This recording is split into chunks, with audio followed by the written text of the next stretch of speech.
না লাগাবো না। অদ্ভুত তো, তখন লাগাবনি বললে অ্যান্টিসেপটিক না, অ্যান্টিসেপটিক এনে দিয়েছে তাও লাগাবো না। বাচ্চা ছেলের মতো করছো তো তুমি। Good evening, colleagues. না নিজে লাগে না। I am Dr. Arvind. On behalf of MCure Pharma, welcome each one of you for today's academic feast on meeting the unmet needs in the management of CLL during COVID-19 era. At MCure, we are really proud and honored to introduce affordable, high quality and innovative medicine. In addition to scientific, today's academic area of V. Agarwal, student of Pathology, is the I would like to thank so much. My screen.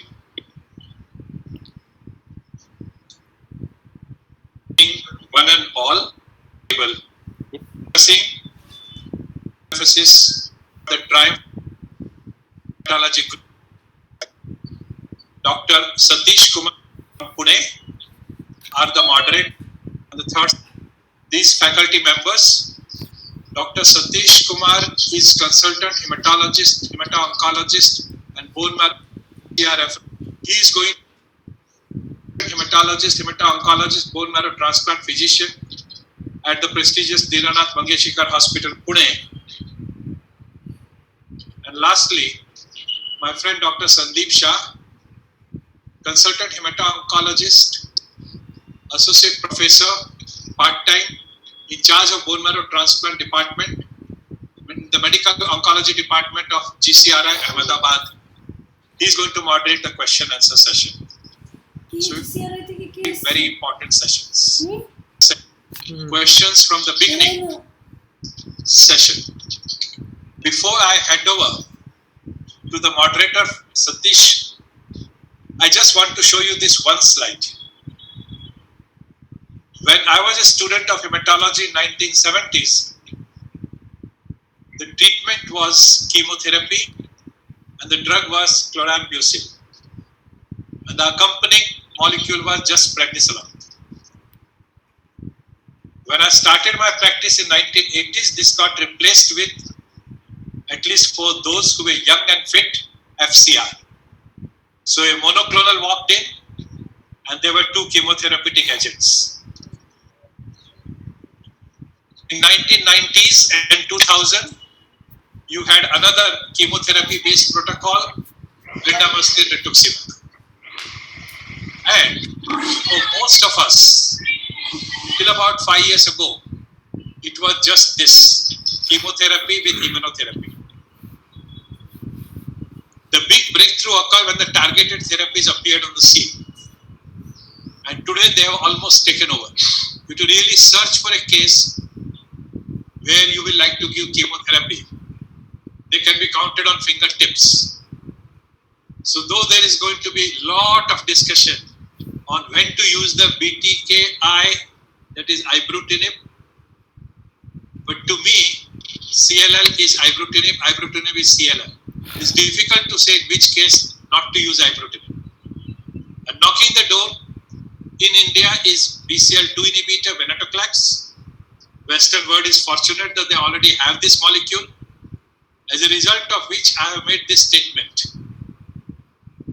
The CLL treatment today has become, and there are four important adjectives here, MRD guided, because with venetoclax we are talking of MRD negative CLL.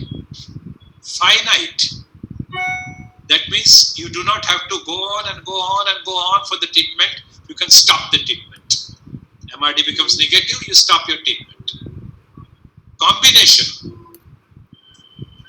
even with ibrutinib and venetoclax, probably it's a combination, and we will see that during the course of the day today. And I may say that probably the maps will be out, oral therapy. So if I have to probably give a talk another 6 or 12 months later, I will love to give a talk on guided, finite, combination, oral therapy, and you have a trial for chronic lymphocytic leukemia. Let's see what happens in next 1.5 hours. I am grateful to MCure I'm grateful to the Mice Ideas, Rajesh, Yash, and Kalpesh, who have been running all our shows, the Executive Committee of Mumbai Hematology Group, the faculty, some of whom I introduced to you, and there are many more of this live webinar, and all the participants who have spared their important evening for this academic session. Well, thank you, and I hand over now the stage to my friend Dr. Satish Kumar. Thank you very much, sir, for the kind introduction. Good evening, friends and colleagues. We all really appreciate your zeal, sir, in continuing academic sessions in spite of the limitations caused by the pandemic. I'm sure the students and all our colleagues will benefit a lot from these academic sessions. As sir said, there has been a significant and dramatic change in the treatment landscape of CLL, especially over the last 5 years. We have shifted away from chemotherapy to chemoimmunotherapy, and from chemoimmunotherapy to this novel small molecule inhibitors such as BTK inhibitors, BCL2 and PI3K inhibitors, which are not only efficacious but are also safe and well tolerated. COVID-19 pandemic poses several challenges in the management of patients with leukemia, including CLL. So we have 3 interesting case presentations today with lot of learning points in the management of CLL, especially in difficult scenarios. The first is in relapsed refractory CLL, second in a high-risk patient of CLL, and third is an unfit patient. For the first case presentation, I invite our opening batsman, Dr. Shilpa Bhartia, who is a consultant hematologist at Parkview Super Specialty Hospital and Apollo Clinicals Cancer Hospital, Calcutta. She will be presenting a case of relapsed refractory CLL and the use of ibrutinib in the same. Over to you, Dr. Shilpa. Thanks for the introduction. So today we are going to talk about CLL in different settings, and I've been asked to talk about use of ibrutinib in a relapsed refractory CLL. So as we all know, CLL is a clonal malignancy. If you see the B lymphocytes attacking the human B cells, and you can get a widespread lymphadenopathy, hepatomegaly, splenomegaly, and peripheral blood lymphocytosis. So this is an actual case with no alteration in what has been presented. So it was a 58-year-old government employee who presented to me as a pre-diagnosed case of CLL outside. So on querying, his initial symptoms were of widespread lymphadenopathy. He had history of weight loss and loss of appetite. Before he was seen with us, his hemoglobin was 12.3. His total count was 18,000 with 70% lymphocytes and a platelet count of 1.2 lakhs. So he fell in Bennett stage 8, but due to his B symptoms and a large lymphadenopathy, he had started treatment. They had done a lymph node biopsy which had confirmed a small lymphocytic leukemia or CLL. At that point of time, molecular studies were not done. Next slide, please. Yeah. So again, when I had seen him, he had already received his first dose of bendamustine and rituximab, to which he had a decent response with partial resolution of his lymphadenopathy. And he wished to continue the further treatment at our hospital. So in view of the response of BR, I decided to continue him on the treatment. And PET scan, interim PET scan after 4 cycles had shown partial response, and he continued on till 6 cycles as the response was adequate. So at the end of treatment, he was very well. His lymph nodes had completely almost dissolved, and his counts were within normal limits. And he remained on 2-monthly follow-up. So at about his 3rd visit, at his 6-month follow-up, we started noticing recurrence of his cervical lymph nodes. To me, that itself was a bad marker. A person who relapses within 6 months of his treatment is indicative of a very poor or aggressive disease. So at that point of time, there was a change in its blood parameters. His hemoglobin was now 10.1. His total count of 24,300 with 83% lymphocytes, and his platelets were below 1 lakh. So he was almost in his stage C. So at this time, we took the opportunity and sent his molecular FISH markers, which indeed showed he was harboring the 17p deletion, and the rest were negative. Next slide, please. he was told that CLL is indolent malignancy. You can take treatment and you'll be in remission for 3 to 4 years. There's nothing to worry. Was his first consultation, and he obviously had questions as to why he has relapsed so quickly. So I explained to him that harboring this gene is of course a bad thing, and the reason for short response. We did a cardiac evaluation, and with 17p deletion, we offered him ibrutinib. At that point of time, Imbruvica was only available to us, and he could manage to get it through his government supply. So he was started on the standard dose of 420 milligram once daily.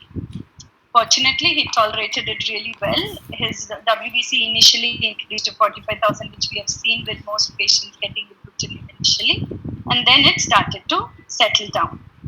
And in about 2 months, he had normalized his counts with a hemoglobin of 13.5 grams, total count normal, platelet counts normal. His lymph nodes had completely resolved. So we were very happy with his response to ibrutinib, and he continued monthly follow-up with his ECG and electrolyte monitoring, and thankfully there were no issues throughout his treatment. So he continued, and at about 14 months when he came for his visit, we noticed that he had started to lose his response, and there were gradually increasing lymph nodes as well as his WBC. A PET CT was done at that point, which confirmed low-grade widespread lymphadenopathy, still in keeping with CLL, and no evidence of Richter's transformation. We didn't rebiopsy because there were no nodes which showed high-grade SUV uptake. So a disease which is 17p deleted and has failed ibrutinib or has developed resistance to ibrutinib, the treatment options were very limited. Sir already mentioned BCL2 inhibitor venetoclax works wonderfully. We did tell him that would perhaps be his best choice of treatment. However, as we know, it was not affordable to the vast majority of our population. At this point, of course, he wanted to explore other options, what he should do. So, of course, a second opinion was taken. And there was a mention about receiving FCR. So I was not convinced because we know fludarabine doesn't work in 17p deleted CLL. So he was convinced with the literature provided, and in view of the bulky disease, we thought maybe giving lymphoma-like treatment may work.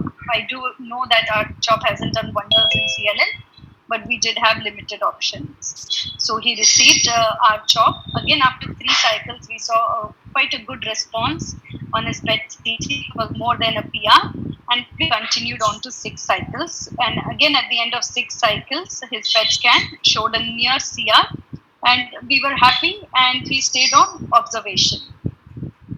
Next slide, please. So, our happiness was very short lasting. His bad luck continues, and he relapsed very quickly within 3 months, and really spoke to him again saying, listen, venetoclax is the only option now if you can procure it. He had a son who stayed in Singapore, and perhaps he could have tried to get the drug. So, however, again, because he felt it is out of his pocket, he took another opinion and was started on lenalidomide. Fair choice, you can give it a try. However, he didn't tolerate the drug well at all. He developed severe myelosuppression, and in fact had a very severe viral pneumonia on 2 occasions, requiring intensive care just short of ventilation. Lenalidomide had to be stopped and let him recover from his pneumonia. However, during the recovery time, he had a recurrence of his large cervical lymph nodes, and this time the disease was mainly in the nodes and not in the counts. His counts remained reasonably normal. Next slide, please. So what do we do? Again, very, very limited choice. Rituximab didn't seem to be doing anything. Before ibrutinib was there, I had always used high-dose methylprednisolone, a gram per meter square, but we gave him just 1 gram for 5 days a month. It was, of course, working. There was significant reduction in his lymph nodes. He received 3 such cycles, and the last one, of course, unfortunately fell during this COVID pandemic. He developed fever, and the long duration of illness had enough psychological impact on his condition, and due to the fear of COVID, in fact, he did not present till he was quite late in the disease. So we did a HRCT to look for COVID-like features if he did have any, but instead it showed a large mass in the chest, which was abutting the bronchial wall and the blood vessel. So it was not suspicious of COVID, and his COVID PCR was negative. Next slide, please. So broad spectrum antibiotics and antifungals were started. I have to mention he was on prophylactic antibiotics and antifungals with a high dose methylprednisolone. The biopsy, the CT chest had mentioned that this could be a second malignancy. It was quite a solid lesion. So in the view to get a diagnosis whether it is indeed a second malignancy or fungal, a bronchoscopy was done, which showed a lot of necrotic material. Acinetobacter was seen in culture, but also fungal elements were seen. So he was just starting to improve on the antifungals, was off oxygen, was having physiotherapy, and unfortunately he had a massive hemoptysis, which we see in invasive aspergillosis, and he succumbed and could not be reached back again.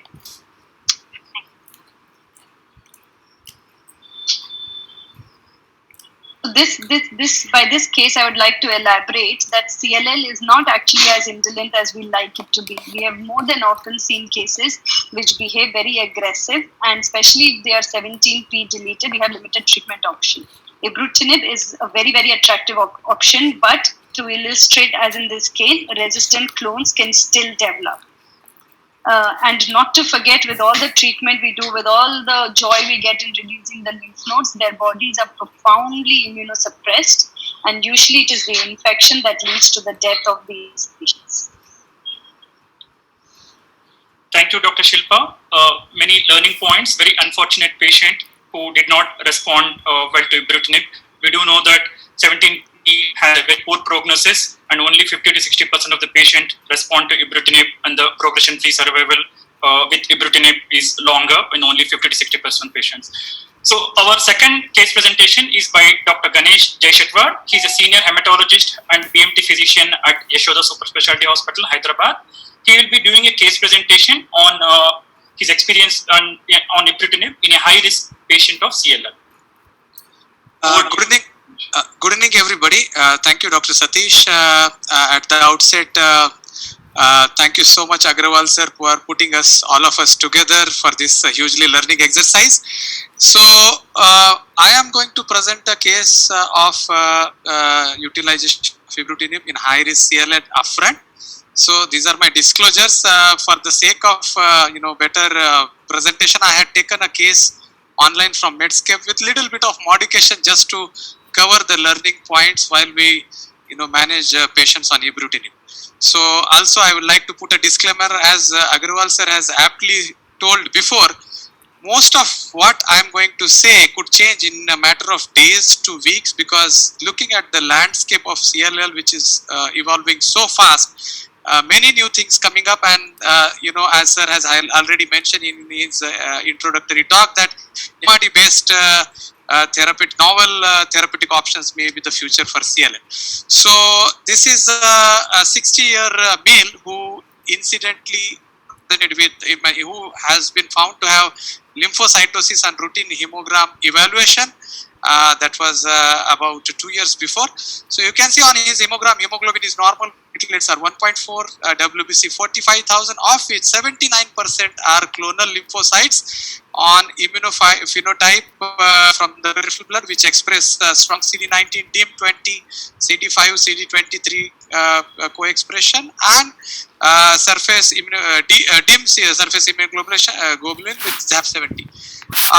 Even though it is, looking at his picture, all the thorough CLL workup is not mandatory, because most of us follow the extensive evaluation just when the patient meets the criteria for initiation of therapy. But this patient got his thorough workup done on his FISH CLL panel evaluation. He was found to be IgHV unmutated. His beta-2 levels are normal. Bone marrow, there is 80% lymphocytes with diffuse pattern, and on examination he has a small subcentimetric cervical node. So based on this, he falls into RAI 2, BNAT A, and asymptomatic. So I am going to put some questions just for the sake of better learning. So all of the attendees, you can see on your screen on the top of the slides, you can see a online poll green button. So you can click button to get the to participate in the poll. So in such a patient who is RAI 2 BNAT A CLL with IGHV unmutated, what will you do next? The option A is wait and watch, ibrutinib, start on ibrutinib, plan for FCR, or start venetoclax obinutuzumab, which is a newer, ongoing trial. So the online poll starts now. So I will wait for 10 seconds, and those of you want to participate, please participate. Let us have a fruitful learning interactive exercise. So I think 10 seconds are over. Kalpesh, do we have the results? Yes, sir. Just a minute.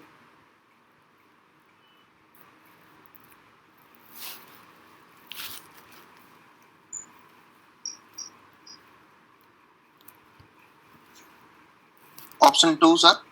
Okay, so most of you want to initiate ibrutinib.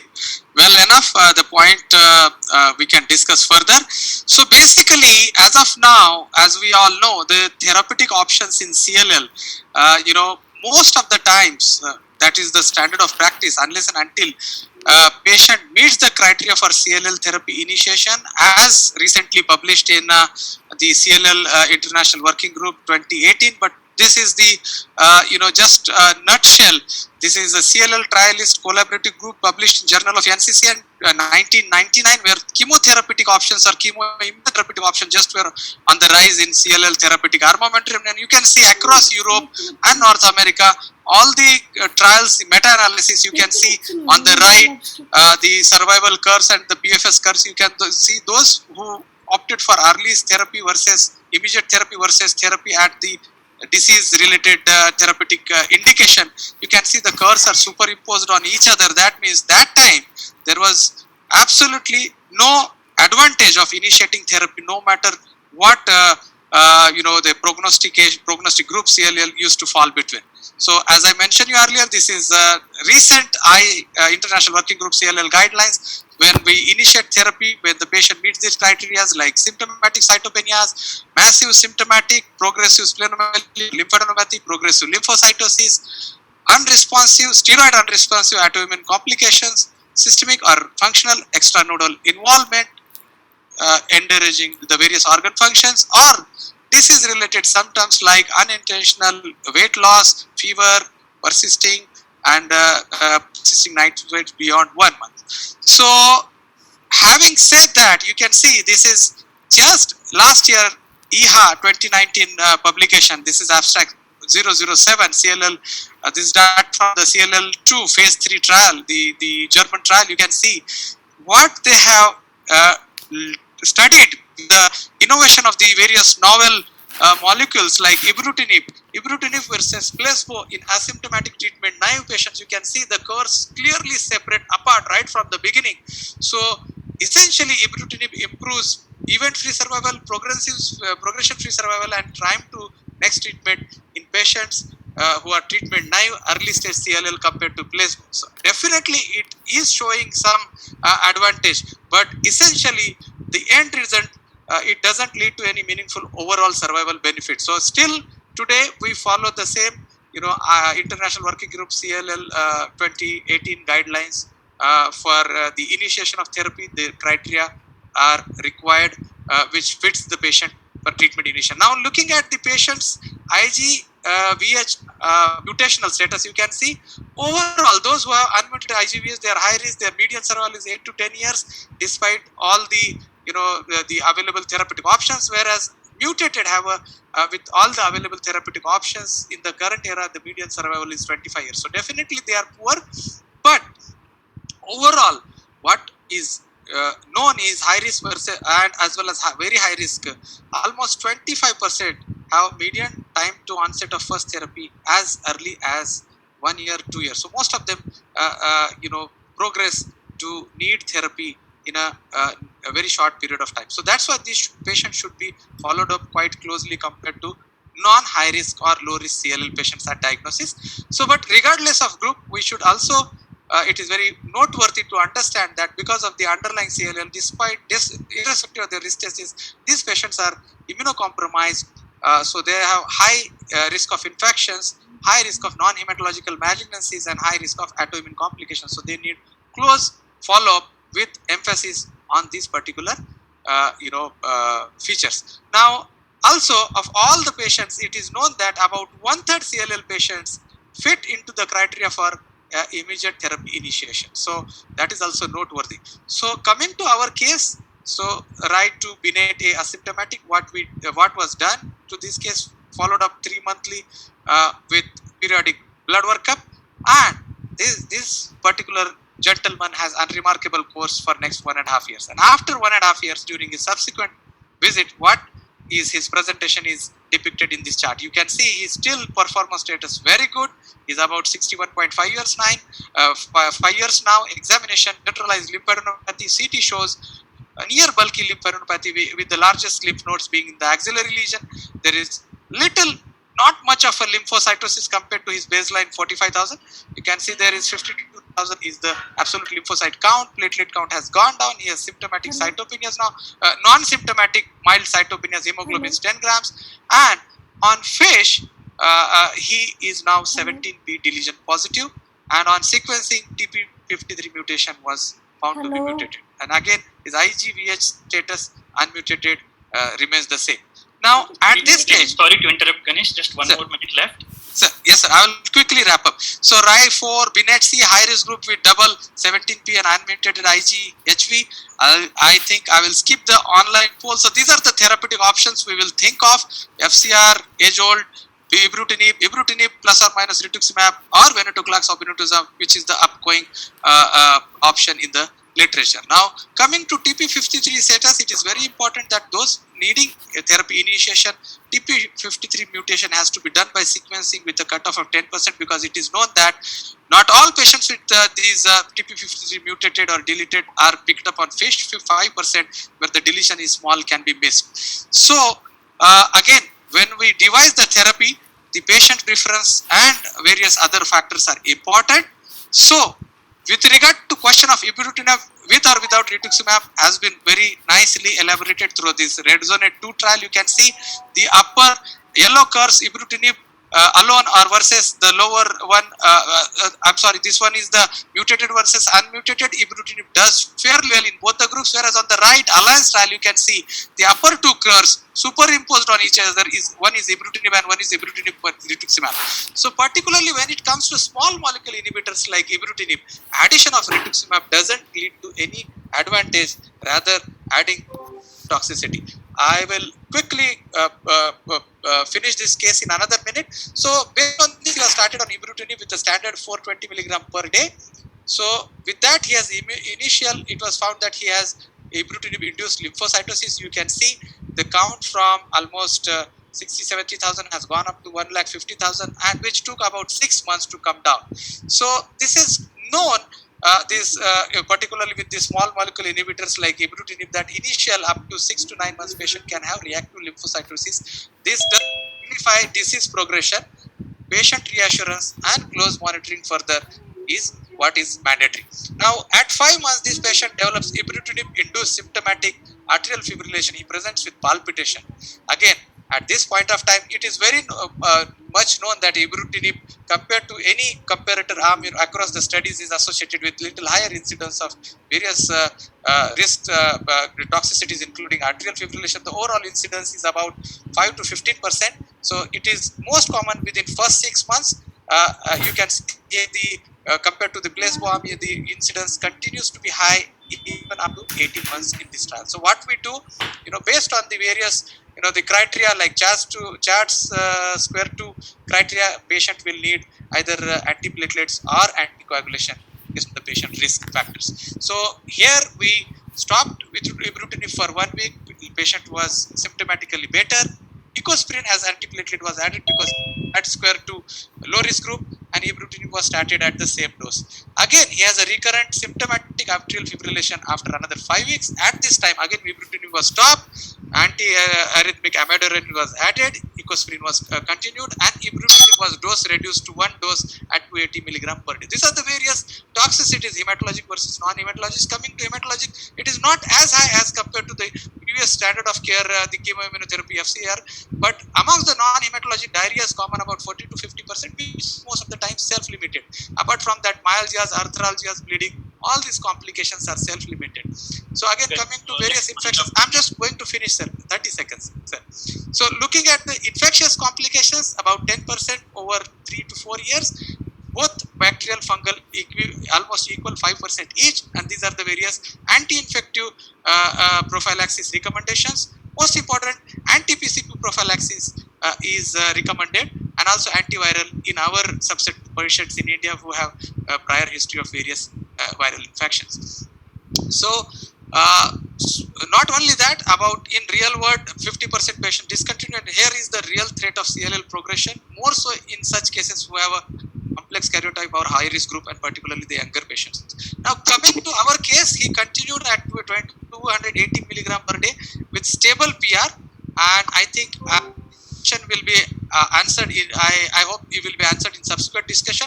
So what to do about these patients? Continue ibrutinib indefinitely, particularly in a country like ours, is a real question. Plant transplant, various immunotherapies like CAR T-cell therapy, or what is new on the horizon is venetoclax, obinutuzumab combination, or more so in recently concluded EHA 25, you can see this is again a CLL to give prospective phase 2 trial where they have combined ibrutinib, venetoclax with obinutuzumab. You can see very promising results, more than 90% response rate, more than 75% MRD negativity at 1 year. And this is a beautiful paper how I treat allogenic, how I do allogenic transplant in CLL. This is my last slide.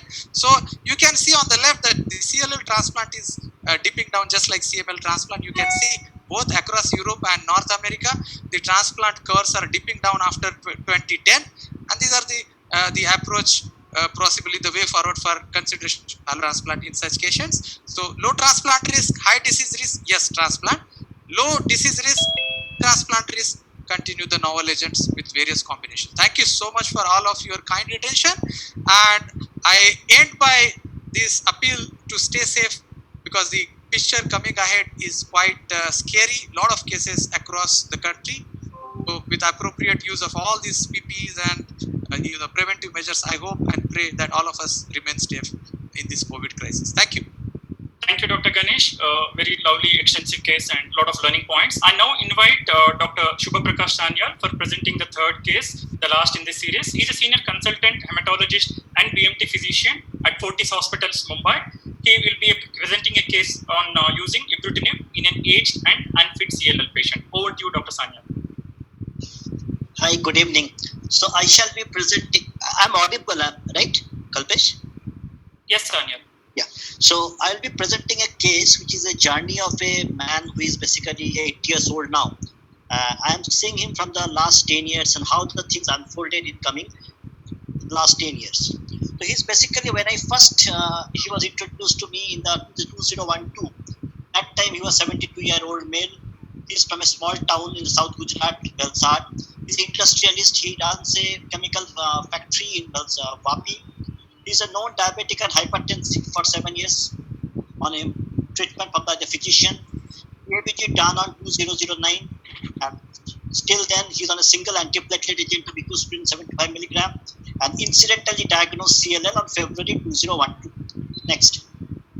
So when he was diagnosed incidentally 2012, that was a CBC picture. Hemoglobin is quite good, 12.8. WBC count 32,000, not very bad.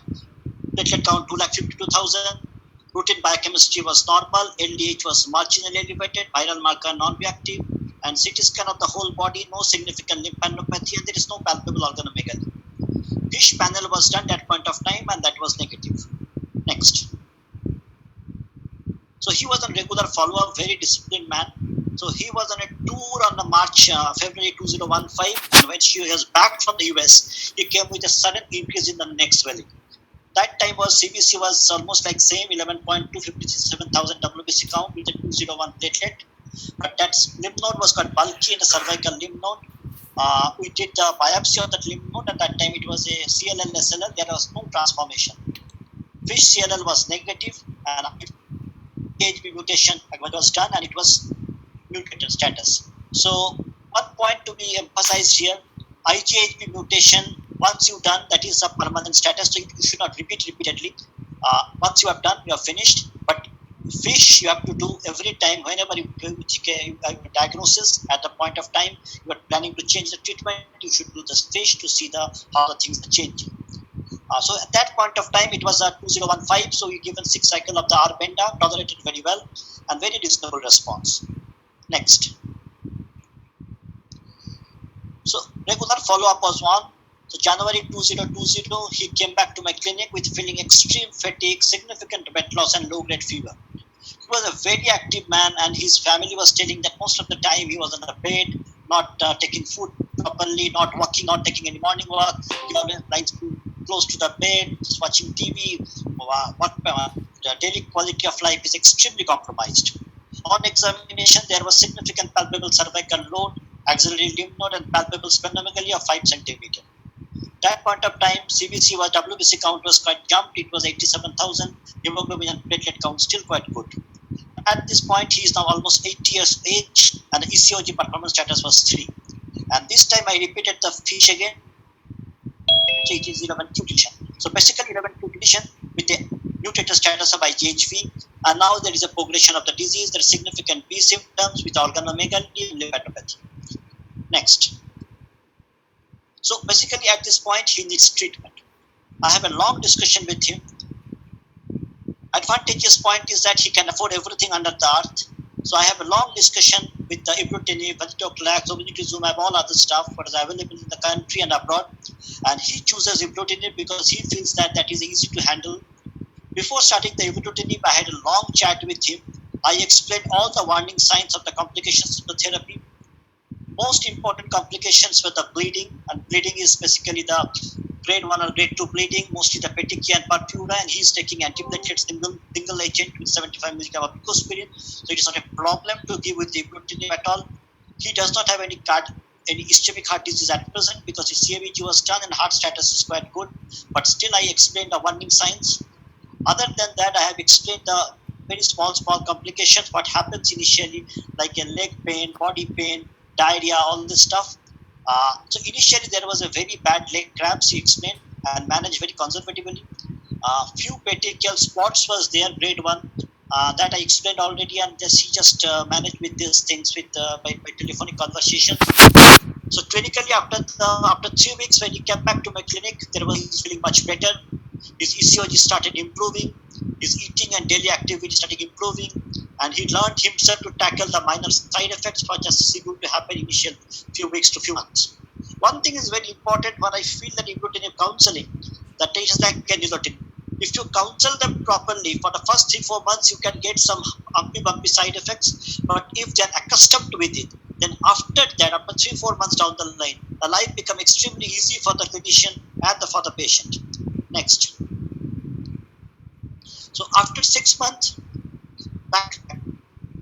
So after 6 months, when his last came in the May end of this year, his B symptoms are quite gone. Lymphadenopathy and splenomegaly is decreased significantly, and CBC is almost normalized. And most important thing, he's back to business again. He started going to his factory regularly, going to attending offices, and all the business work started again. So that is the triumph of the ibrutinib, I believe.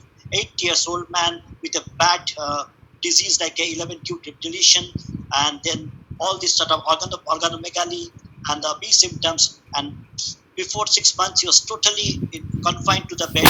Now he's back to action, and that is the beauty of this drug, I believe. Thanks. Thank you very much, Dr. Sanya, for finishing in time. I think the most important point I learned from this case presentation is that we need to counsel the patient in detail before starting ibrutinib. The same thing holds good for all our patients, but it's very, very important to counsel patients before starting ibrutinib regarding the minor and major side effects, what to watch out for, what not to worry. and especially they are worried about the increased lymphocyte count in the first 2 months. We need to reassure them. Thank you so much for bringing it out very beautifully. Sorry, sir, we have exceeded 2 minutes. Over to you, sir. Thank you, Satish, and thanks to Dr. Shilpa, Dr. Ganesh, and Dr. Subha Prakash. We now go to the panel discussion, and those of you who are logged in late, I have the pleasure of introducing Dr. Anusri Prabhakaran, moderator of this session again.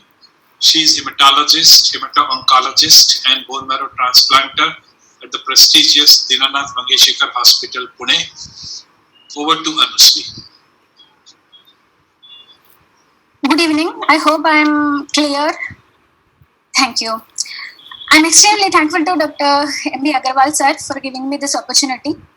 As the number of cases of COVID is going beyond 4.25 lakh in our country, I think it is time that all of us get equipped with available oral drugs for our patients so that we don't require admissions and we can use telemedicine to keep social distancing. I think I have been given a tough job of handling 10 panelists in 30-minute session. So we will try to concentrate on how to use this particular molecule, this small molecule, in day-to-day practice. We have 10 panelists. Dr. Pritesh Junagade, consultant hematologist and hemato-oncologist. Doctor who is a hematologist of Oncology, Nagpur. Dr. Ankit Riyani, he is consultant hematologist and BMT physician in Cure Hematology Oncology Center, Ahmedabad. Mahadev Swami, consultant hematologist and BMT physician in Manipal Hospital, Panaji, Goa. Dr. Mallikarjun Kalasheti, consultant hematologist and BMT physician in Manipal Hospital, Bangalore. Dr. Pritesh Chandrapatra, assistant professor in clinical hematology in IMS and SUM Hospital, Bhubaneswar, Odisha. Dr. Abhijit Kukan, consultant hematologist and hemato-oncologist in Excel Care Hospital, Guwahati, Assam. Dr. Upendra Sharma, senior consultant hematologist and hemato-oncologist in Bhagwan Mahavir Cancer Hospital, Jaipur, Rajasthan. Dr. Sanjeev Yadav, assistant professor in the Department of Hematology, SCPGI, Lucknow. And Dr. Abhishek Dutatra, consultant hematologist and BMT physician in Sterling Hospital, Ahmedabad. So we will move on to our first question. This is to Dr. Pritesh Junagade. As hematologists, we rely a lot on cytogenetics and molecular testing. In this difficult time of pandemic era, do you find it difficult in outsourcing your samples? And I have a case for you of a young CLL patients with these symptoms and bulky nodes and hepatosplenomegaly. What would be your treatment approach in COVID era where you may find it difficult to get admission for your patients? Hello, hi. Yes, you're heard. Yeah, so basically I'm working in Nasik. So in April and May, it was very difficult for us to outsource this molecular test actually. Courier services were not available. So at least in June, this month, there are some courier services which have opened and they have started delivering samples. So I think it's not easy in a tier 2 city to practice in such way because in this pandemic that has created problems for us. So I do accept that's a problem. Regarding the case, I think this is a young patient with bulky lymph nodes. My only concern has always been with the newer treatment was the duration of the therapy. Though it's an oral drug, it's a wonder drug. I think in younger patients, still patients are not accepting the fact that they will need treatment for the entire life, for like 10 years plus. So if the patient is stable in this case, I would prefer chemoimmunotherapy. But in this COVID era, as you rightly said, the point of discussion is that the admissions, the immune system, the immune suppression has to be a problem. So in this situation, I will convince my patient, to start with an oral drug like ibrutinib and maybe wait for 2 to 3 months. And if he responds very well without side effects and he get used to the drug, we'll continue the same. Or in the worst case scenario, we can stop ibrutinib And if he wants a finite treatment, which would be my first choice in a non-COVID era, I would then probably plan, after discussing the case, to start on a chemoimmunotherapy like FCR. That would be my approach in this case at the current scenario with COVID. Thank you. We will move on to question number 2. This is to Dr. Ankit Riyani. Do you ask for 17p deletion and TP53 mutations both in all your CLL patients? How frequently do you find 17p and TP53 mutation in your practice? And in the setting of pandemic, is it wise to start ibrutinib for all patients without testing, like we use TKI in CML?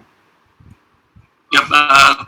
Thanks, Anushri, for the questions. The answer to first question, I would like to do mutation analysis, TP53 mutation analysis in all patients, but it's a costly test, and ultimately if the patient is stage 0 and is not going to receive therapy, then at the end of 2 years, when he becomes symptomatic and if he's planned for therapy, then again we have to check the TP53 mutation before starting any therapy. So I usually do 17p deletion on all patients, but TP53 mutation, because it is done by either Sanger or by NGS, and still there is a technical difficulty. Though in Ahmedabad we have facility in city to test for it, but still I would like to defer it to when patient is ready for treatment or requires treatment. And answer to second question, I would say in our patients, deletion 17p, I've seen in around roughly 15% patients. Maybe it's a selection bias or I don't know, but it is higher than what is reported in the literature. Regarding TP53 mutation, I would say I don't have, I have not gathered enough data to comment on that because we have started recently.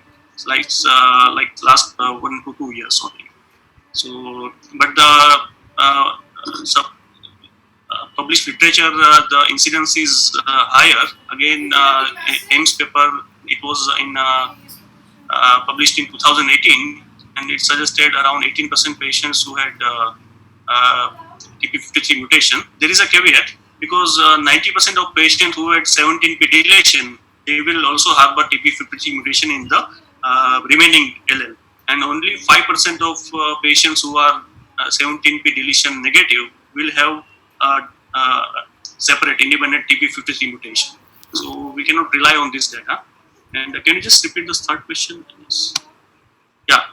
So there is a beautiful guideline from ASH actually, COVID and CLL, CLL treatment in COVID era. So according to that, we should avoid whenever possible to use any monoclonal antibody in a patient who is going for initial treatment.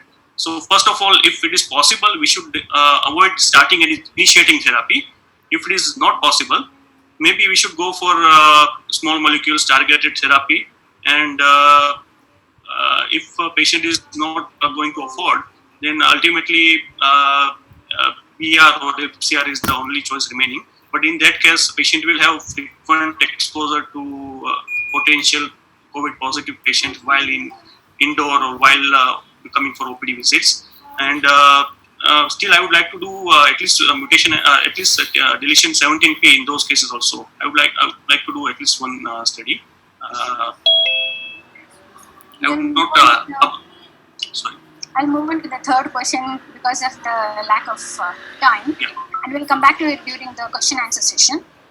Question number 3 is to Dr. D.K. Ganju. So, what is the usual dose of ibrutinib which is recommended in CLL, and in how many percentage of your patients you are able to continue 420 milligram per every day, and how often do you face bleeding problems in actual clinical setting? Yeah, once we decide that this patient has to get the ibrutinib, then the usual dose is around 420 milligram a day that needs to be given to this patient. But we have to take into account that he is not on certain drugs which are inhibitors or inducers of CYP3A. So I think we have to look into the other drugs which are along with this, so that we have to reduce the dose or we have to increase the dose. We have to look into all these details. And also we have to find out whether this patient has any liver disease, because if there is liver disease, the levels of this drug are going to be low, they will go high, and therefore the dose has to be reduced. As far as renal correction is concerned, I don't think we need to really correct, and we can give the same doses. As far as once we put these patients on treatment, the AEs which are commonly seen is the bleeding.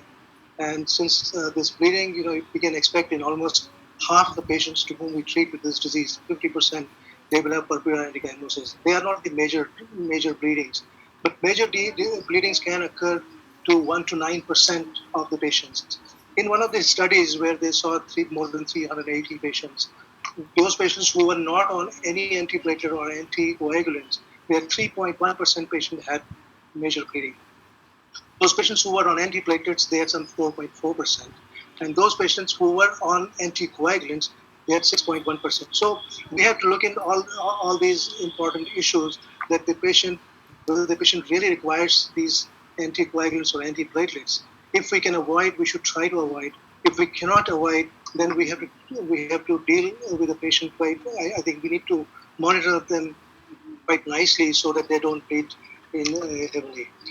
Then also there would be some procedures. Normally we might, because these are elderly people, some procedures may require some time. So therefore, in this situation also, we might have to stop the drug for at least 3 to 7 days before and 3 to 7 days after. We can also expect spontaneous bleeding in these patients, and therefore we have to be very careful. Now, basically, this happens because of the collagen activates the platelet through glycoprotein 6, and this is BTK tech dependent, and therefore, since it blocks it, these patients, they lose the platelet aggregation, and this is basically the aggregation defect, and that's why these patients, they tend to bleed. It has been seen ex vivo also. The collagen-based platelet activation is actually goes down, and also patients of chronic lymphatic leukemia, they can have at baseline a defective, these platelet dysfunctions. So I would basically try to avoid patients who are potentially going to bleed. I would avoid ibrutinib if it is possible. Similarly, if there is any reasonable alternative available for a patient who requires a long-term anticoagulation or antiplatelet antibody, I will favor for an alternative CLL therapy. I will not use ibrutinib. If ibrutinib is uniquely the best option, then I will evaluate the true necessity of the anticoagulation or the dual antiplatelet therapy.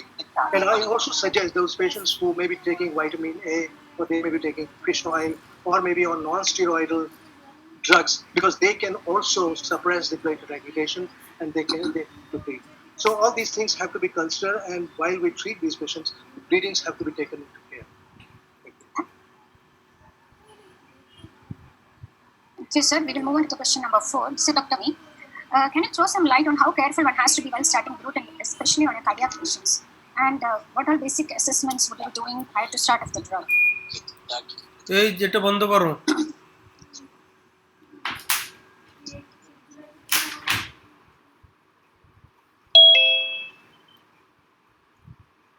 Dr. Mahadev, are you available?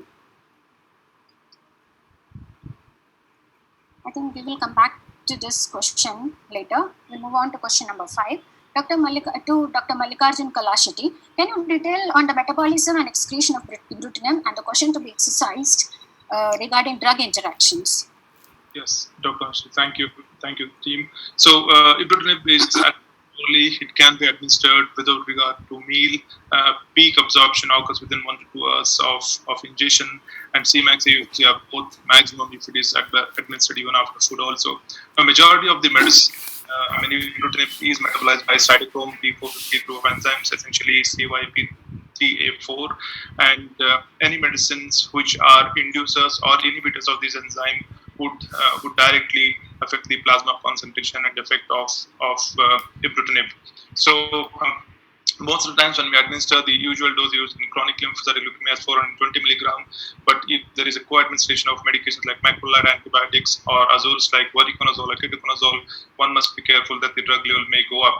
And similarly, if one is using co-administration users like anti-epileptic medications or rifampicin, then perhaps the medicine might be metabolized faster and the levels might be low.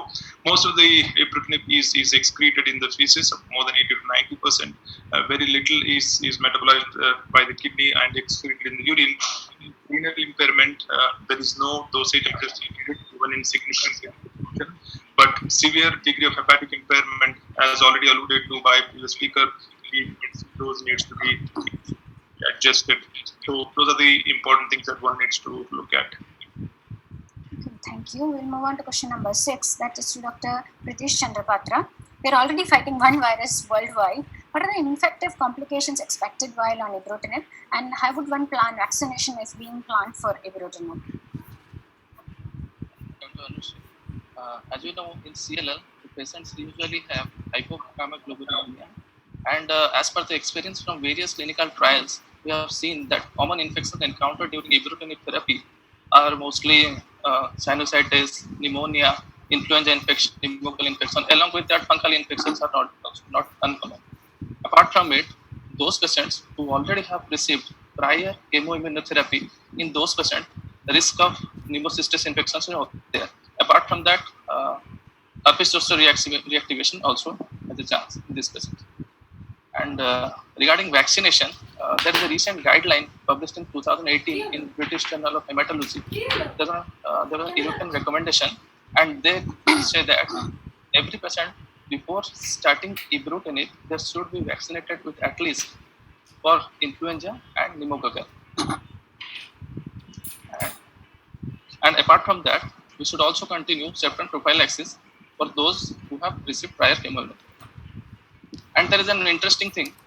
There are also several papers which say that even after starting ibrutinib, the response to the vaccines may not be robust because everything is B-cell mediated. If you block it, then you can block both.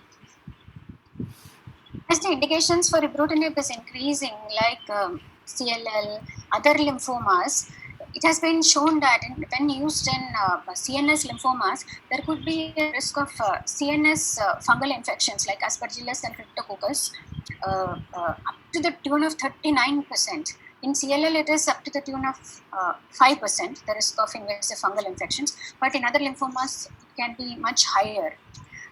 Other thing is, all of the patients should have a hepatitis B serology because they can have hepatitis B reactivation while on ibrutinib. Question number 7 to Dr. Abhijit Khan. There is a lot of discussion going on regarding ibrutinib as a treatment in COVID-19. Can you elaborate on the literature available at this moment? Hello, thank you, Anusri. Yes. I'm audible. Yes. Yeah. So that recent data I just want to propose is that from Dana-Farber, there is actually data that is presented on 6 patients who are Wallerstone, and they are already on ibrutinib. And on those patients, suddenly they have found to be COVID positive. And on those 6 patients, 5 of the patients are actually taking the full dose of ibrutinib. And interestingly, that 5 of the patients, none of the 5 patients develop any symptoms due to the COVID infection. But the last patient, there is the 6th patient, he is actually on lower dose of ibrutinib due to some various causes. And when on day 10, patient goes into ventilator. So finally, they have decided to increase the dose of ibrutinib from 140 to 420. And interestingly, on day 14, just after 5 days, all the symptoms has gone, and patient has come up from the ventilator. It's a very interesting thing to see with ibrutinib. So basically, what the scientific reason they have given that this is actually BTK inhibition, and actually it mediates its works by the T cell toll-like receptors, and alveolar T cells, type 2 cells, basically is found to be very much responsible for this cytokine release, and these cytokines are actually manifesting the symptoms of a patient.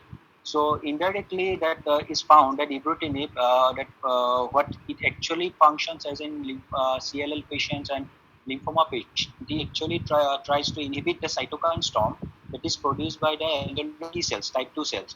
So indirectly, it is actually benefiting those patients who are already on ibrutinib. Though the data are very limited, only on 6 patients, but all the patients has come up with this infection, and they have no symptoms. The last patient also have come up from the ventilator. So still there are now they are planning to get new molecules, ibrutinib-like molecules who can fight against the COVID pandemic. And yes, I can see some of the slides also, like the role, anti-inflammatory role in GVHD and obinutuzumab. So, we know that chronic GVHD is difficult to treat, and those who are steroid refractory, so we don't have any option left. So for those patients, generally we have to move to second line agent, and ibrutinib is showing promising result. So generally 50 to 60% of the patients who are showing response in chronic GVHD patients, and it is also seen that who have shown response, the response seems to be persistent. Like who are showing the response, among those patients, 70 to 75% patients are persistent with the response. So it is found to be a very good drug while we consider in chronic GVHD patients. And regarding the obinutuzumab, and as we know that it's a more stronger agent than rituximab. So as we have used it in our practice, we see that the reactions with obinutuzumab are definitely very high, as data also suggests. It's far more high than rituximab. And when I go through and study that where it has been given that when we start the molecule, just 1 hour before obinutuzumab, where we are considering obinutuzumab or ibrutinib. So when it was 1 hour prior to obinutuzumab, the reactions are significantly less. It dropped down to 1/3 of the reaction that was initially showed. So definitely in those two conditions also, like chronic GVHD, and if you want to decrease the infusion reactions with obinutuzumab, then ibrutinib is showing promising results. Okay. We will move on to question number 8, that is to Dr. Sanjeev Yadav. Can you explain the 3 most common early complications of ibrutinib once you start the drug, and the implications of dose reduction and dose interruptions in the overall outcome of the individual? Most commonly, we find patient complaining of diarrhea, arthralgia or muscle pain, and they are also complaining of edema. Rarely, some patients develop tumor lysis and bleeding issues, hypertension. Diarrhea can be easily controlled with proper hydration, avoiding caffeine containing drinks, avoiding alcohol, and proper hand hygiene is required. Arthralgia usually respond to magnesium supplement and analgesics. And regarding discontinuation, I think with smaller gaps, usually with progression-free survival and overall survival are not affected much.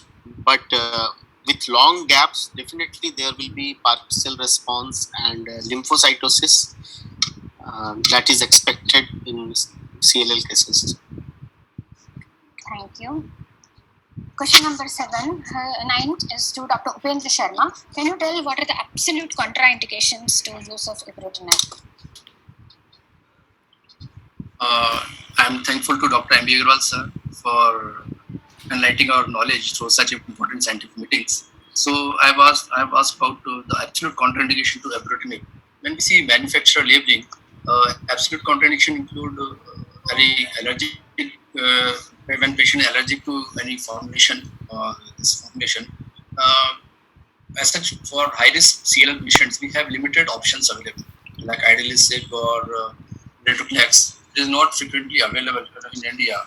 So we have limited options in high risk CLL patients. Not much can be used. So there was a beautiful article in Blood where we see how I can treat CLL patients with ibrutinib. So in this article, when we see there are some contraindications, or we can not exactly contraindications. We can see where conditions where we can have a risk benefit ratio of using ibrutinib. So for older patients who are greater than 70 years of age with cardiac comorbidities, systolic or ventricular dysfunction, atrial fibrillation, ventricular fibrillation, or recurrent congestive cardiac failures, or patient having coronary artery disease, for patients with unexplained syncope on ibrutinib, patient having fungal infection or PCP pneumonia requiring treatment, So once we have to control this infection, then we can use ibrutinib in such circumstances. Or patients who are having uncontrolled bleeding or having past history of major life-threatening bleeding or requiring high dose anticoagulation that cannot be stopped briefly. In such circumstances, we have to have a risk-benefit ratio of using the drug.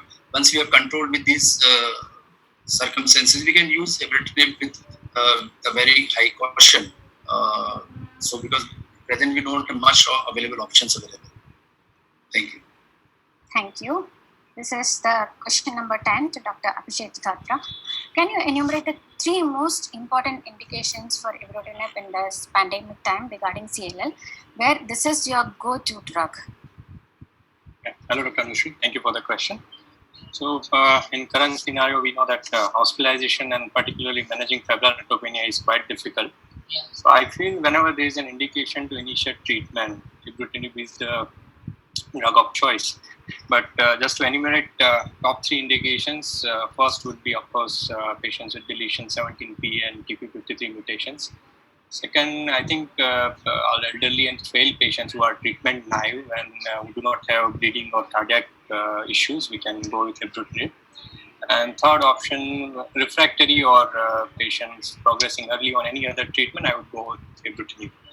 And we are not doing IGH3 mutation at this point, but if centers have this facility and they are checking it, even young fit patients without deletion 17p, if they have unmutated IGH3, definitely ibrutinib is better compared to conventional regimens like FCR. Okay. Is Dr. Mahadev available right now? Anushri, take him up. He's there. Hello, Dr. Mahadev. Yes, sir. Good evening, sir. Good evening, everyone. Yes, you are. The question to you was regarding the cardiac. In cardiac patients, suppose if you have to use ibrutinib, what would be the precautions and what are the usual cardiac problems which you face when you use ibrutinib? Yeah, the adverse event of cardiac which we see is the atrial fibrillation, cardiac arrhythmia. Around 4 to 10% of the population out of 100 after starting the ibrutinib we notice the arrhythmias, mainly atrial fibrillation and less commonly ventricular fibrillation. There are hypotheses of off-target effect of some cardiac type.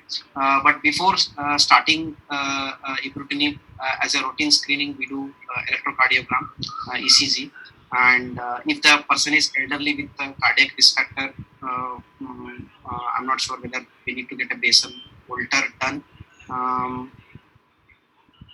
Coming to the management after the onset of the arrhythmias, as such there is no consensus or guidelines how to be managed. We imbibe from the cardiac guidance whether the patient is stable or hemodynamically unstable to discontinue the drug and start an antiarrhythmic drug. The important risk factor is age and hypertension and some valvular heart disease. Okay, what I could gather regarding the cardiac complications is that there is no way to, the study is showing that there is no way to predict it. When they did a detailed cardiac assessment before and after 3 months while on ibrutinib, none of the cardiovascular testing measures could delineate which all patients could be detected early of who are going to have cardiac complications. But as far as one should remember is that it is better to avoid using calcium channel blockers and digoxin if the patient has CCF, and it is better to rely on beta blockers for rate control. Sir, do we have time for summary and conclusions, or do we need to move? Go ahead. Okay.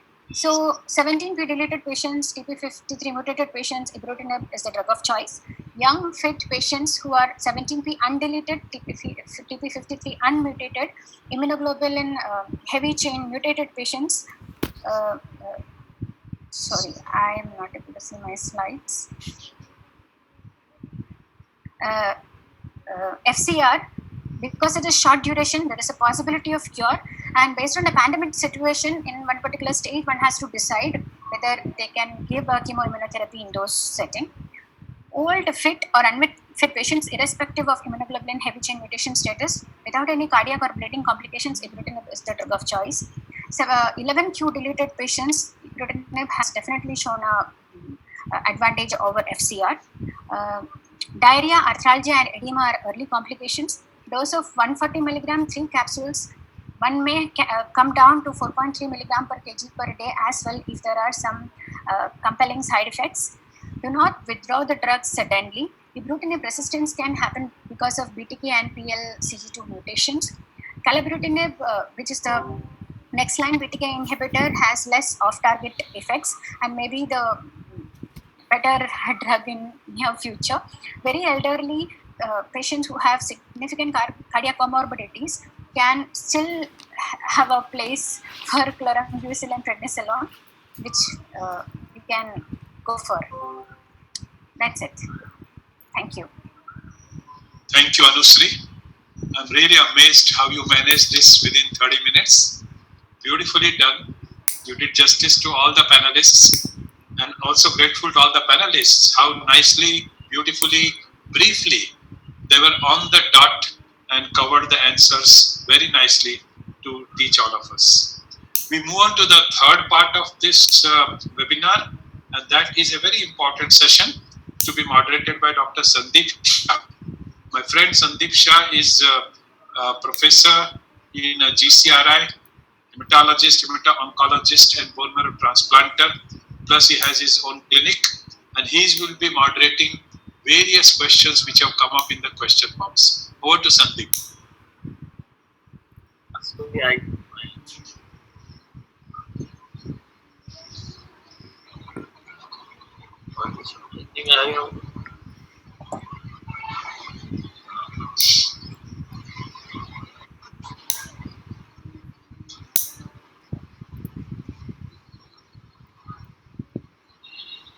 So good evening, everybody, and it was a wonderful discussion on CLL and particularly on ibrutinib. And I think how many questions were there? There are 12 questions.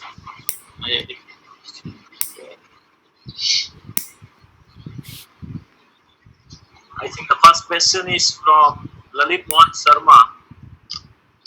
Patient is for watch and wait.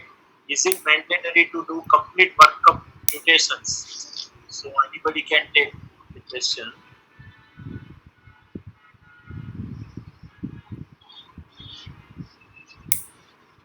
If I may, Dr. Ganesha. So if at our center we don't do molecular genetic testing or TP53 mutation, if the patient is RICE stage 0, 1 and who does not need treatment because no constitutional symptoms or cytopenias, we decide to do complete workup only when patient needs to be initiated on therapy. So I think Lalit got your answer. And the next question is from Dr. Gangadharan. Question: what about the incidence of thrombotic complications with ibrutinib?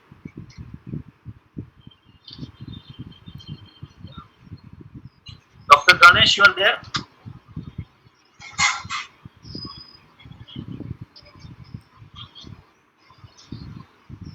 Dr. Sanyal, you can catch the question.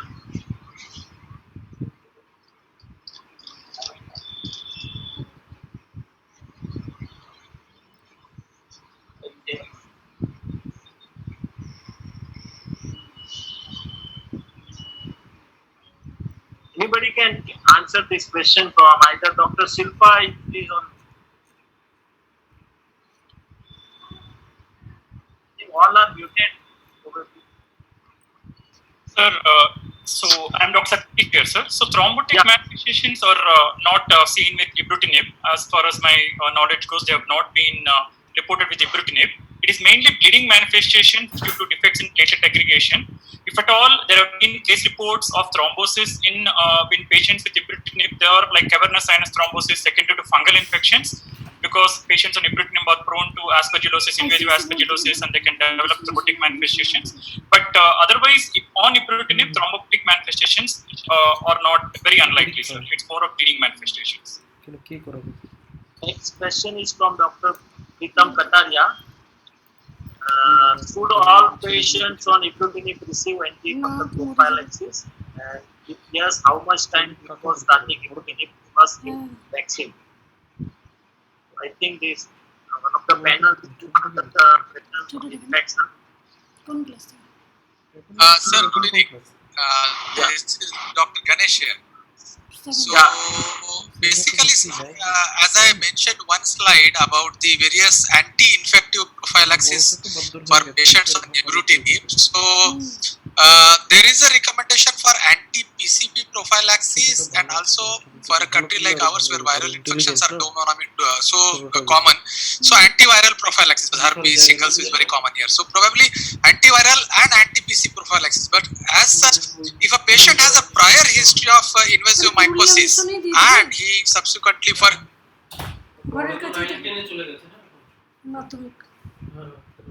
that way maybe the most appropriate patient looking at the risk benefit ratio. Again, antifungal prophylaxis is quite difficult because ibrutinib has a huge drug interaction with all the drugs which are metabolized by CYP3A4. So needs dose modifications and also close monitoring. So unless there is a strong rationale, antifungal prophylaxis is not routinely recommended.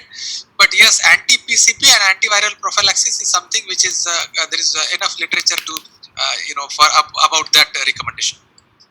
I think the second part of the question was when did you give the vaccines before starting ibrutinib? Ganesh, yes, sir. So as such, my apologies, I had not come across any specific recommendations about vaccinations, but in general, CLL with hypogammaglobulinemia, the vaccinations for at-risk patients is recommended, not only for those requiring therapy but also those who are asymptomatic and close follow-up. So vaccination can be given before, during, before as well as during the ibrutinib therapy if the patient has persistent hypogammaglobulinemia. But once we start them on ibrutinib, over a period of time, it has been shown through various studies that their immune recovery happens between around 1 to 3 years. So this is the most critical period, vulnerable period. That is the time when vaccinations are commonly practiced. But once the patient is responding to therapy, the necessity of vaccination goes down. So I just like to add a couple of things, Dr. Sandeep, if I may. One is the importance of doing hepatitis B core antibody evaluation, very important, because if any of that is positive, even if HBsAg is negative, they would need prophylactic hepatitis B treatment at least 6 months, even after stopping.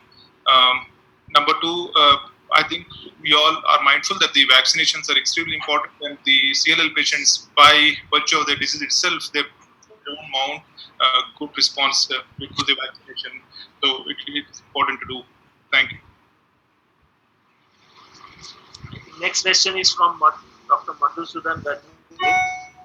Ibrutinib is costly medicine. All patients can't afford it. In such case, without poor financial condition, can we give chlorambucil and prednisone zone for 6 months? Now I think this question is well because ibrutinib is a generic is also available, and I think with the competition, the price has already started going down for generic ibrutinib. Sir, I want to make a point here, sir, a comment here, particularly when we think of now the question is the current prevailing question across the CLL therapy, across the global experts is time limited versus infinite therapy. And in that, going by that analogy, I think if we look at the overall, the previous trial data, like the one from CLL10 as well as the MD Anderson data, University of Texas data. So good risk CLL with unmutated TP53 and mutated IGHV. These are low risk CLL needing therapy, I think, and young fit. Probably the age-old FCR, because if you look at the long-term follow-up, about 50%, 54% at 12 years have achieved plateau in their PFS curves. That means almost 50% have achieved functional cure. So for this good risk, young fit patients, despite the novel molecules and their impact on overall CLL biology, I think these are the patients where we can consider the previous standard of care FCR. And also coming to chlorambucil versus ibrutinib, chlorambucil was the initial alkylator as a almost 3 decades before. But in the current scenario, if the patient doesn't is the generic ibrutinib, of course the cost is going to come down. But yes, the question of infinite versus time limited therapy will always prevail, and that is one which the current ongoing studies will throw a lot of light on those issues. Sandeep, I just quick comment. I think the definite therapy is always easy to handle, and to convince the patient and their point of view, the economics and the understanding the burden of the economics will be much easier when we go for the definite therapy. So I agree with Ganesh that studies will definitely throw out light, but always in our clinic we are more comfortable with the definite than the infinite therapy. And the Dr. Pritam Kachara, he also wants to know the dose of chlorambucil and prednisone. So anybody can take that. Yeah, so I use chlorambucil 0.5 milligram per kg body weight day 1 and day 15.